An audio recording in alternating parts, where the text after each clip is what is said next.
Next attempt में वो और बेहतर रैंकिंग लेकर आए या टॉपर बनने की भी ख्वाहिश रखता होगा, तो उसको अपने प्रिपरेशन में, अपनी तैयारी में किस तरह से अब बदलाव करने की जरूरत होगी?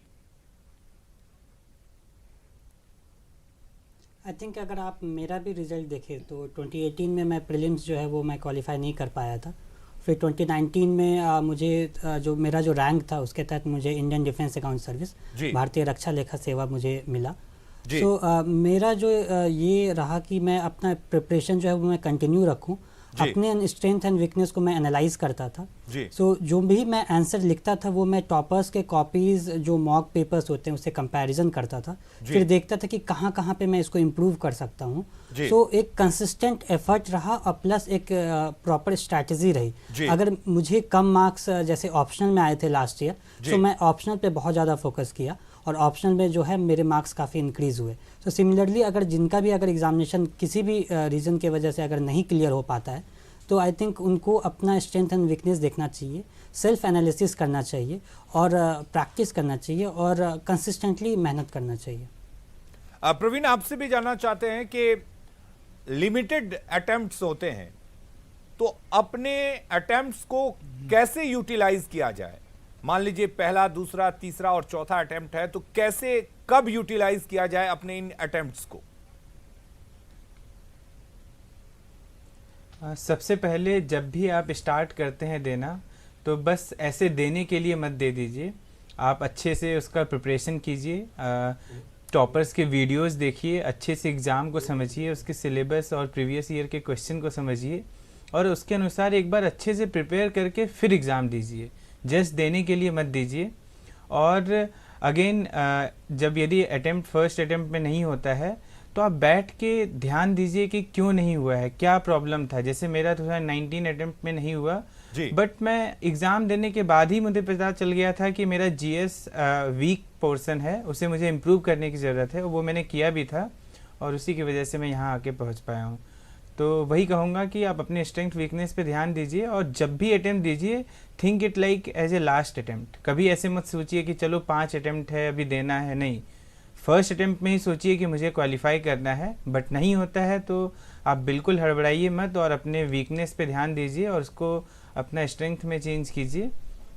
तो इस टाइप से आप अपने अटेम्प्ट को इस्तेमाल कर सकते हैं, यूज़फुल बना सकते हैं। अच्छा शुभम, एक सवाल आपसे ये भी है कि मान लीजिए आपका मेंस हो चुका है, आप मेंस क्वालिफाई कर चुके हैं, लेकिन आपको लगता है कि कहीं ना कहीं कुछ कमी रह गई है मेंस में, तो अब आपको अपने इंटरव्यू को स्ट्रांगली प्रिपेयर करना होगा। तो किस तरीके से आप फोकस करेंगे ताकि एक जो गैप रह गया हो या कमी रह गई हो वो यहां पूरी हो जाए? आई थिंक जैसे कि आपने कहा कि जब मेंस कोई भी देता है तो अगर उनको आभास हो जाता है कि मेंस कैसा गया है, अगर आप कॉन्फिडेंट हैं कि आप मेंस क्लियर कर रहे हैं, आपको अच्छे से इंटरव्यू की तैयारी करनी चाहिए। इसके लिए 2 स्टेज है इंटरव्यू में। एक जो क्वेश्चंस होते हैं वो आपके बैकग्राउंड से पूछा जाता है, जो भी आपने डिटेल्ड एप्लीकेशन फॉर्म में जो आपने फिल किया है कि आपने स्कूलिंग कहाँ से किया है, आप रहने वाले कहाँ से हैं, आपका कोई जॉब एक्सपीरियंस है कि नहीं। इन सारे बैकग्राउंड पे आपको डिटेल में प्रिपेयर करना पड़ता है। एंड इसके अलावा जो करंट अफेयर्स है, जो भी चीज़ें चल रही हैं, इंटरनेशनल रिलेशन से रिलेटेड हो गया या इकोनॉमी से रिलेटेड हो गया या सोसाइटी से रिलेटेड क्वेश्चंस हो गए, इन पे आपको एक जो है एक नुआंस, एक व्यू पॉइंट होना चाहिए। और अगर कोई भी क्वेश्चंस आए तो इसमें आपका जो आंसर होना चाहिए वो टू द पॉइंट और एक बैलेंस्ड अप्रोच होना चाहिए।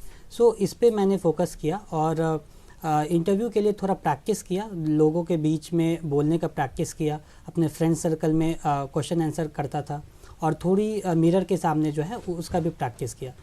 आई थिंक अगर इस तरीके से आप प्रिपेयर करते हैं, अगर मेंस में अगर थोड़ा कुछ कमी रह भी गया तो वो इंटरव्यू में मेकअप हो जाता है।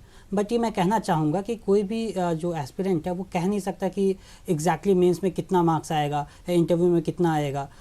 हमें हमारा कोशिश होनी चाहिए कि हम अच्छे से अच्छे जितना भी हमारा पोटेंशियल है उसके अकॉर्डिंग जो है वो मेंस दे और अपने पोटेंशियल के अकॉर्डिंग जो है वो इंटरव्यू दे।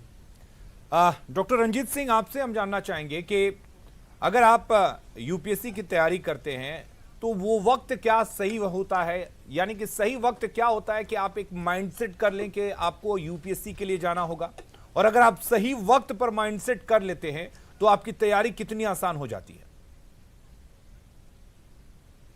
इसमें दो तरह की चीज़ें हैं। जब जागो तभी सवेरा। कुछ ऐसे स्टूडेंट होते हैं जो स्टैंडर्ड 10th में भी अपना डिसाइड करते हैं कि मुझे आईएएस बनना है, और मुझे लगता है आज हम लोग को देखकर भी बहुत सारे स्टूडेंट अपने मन में इन्होंने डिसाइड कर लिया होगा जी। तो अगर मैं अपनी बात करूं तो 6th स्टैंडर्ड ही मैंने डिसाइड किया था कि मुझे आईएएस बनना है। लेकिन सही समय की बात करें तो जब ग्रेजुएशन में होते हैं वो उस समय ही उन्हें डिसाइड कर लेना चाहिए। जब फर्स्ट ईयर सेकेंड ईयर में होते हैं या फर्स्ट सेमेस्टर सेकेंड सेमेस्टर में, उसी समय डिसाइड कर लेना चाहिए।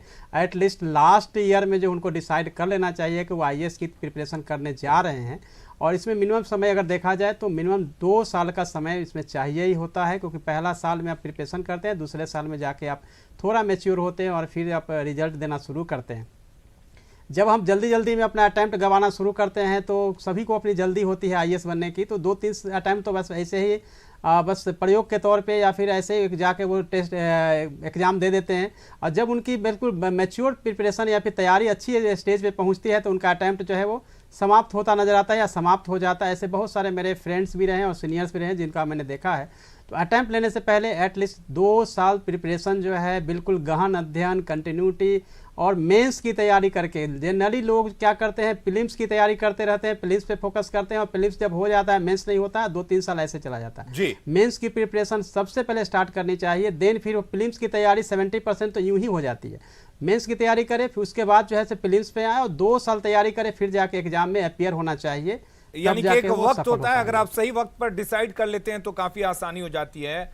शुभम, आपसे जानना चाहेंगे, जब आपका रिजल्ट आया था तब आप न्यूज़ 18 से जुड़े थे और न्यूज़ 18 पर आपने अपने माता पिता से बातचीत भी की थी, और जहां तक पारिवारिक पृष्ठभूमि की बात करें तो आप एक मिडिल क्लास फैमिली से आते हैं, तो एक आईएएस बनने में परिवार की पृष्ठभूमि की क्या मतलब उसका योगदान होता है, क्या भूमिका होती है?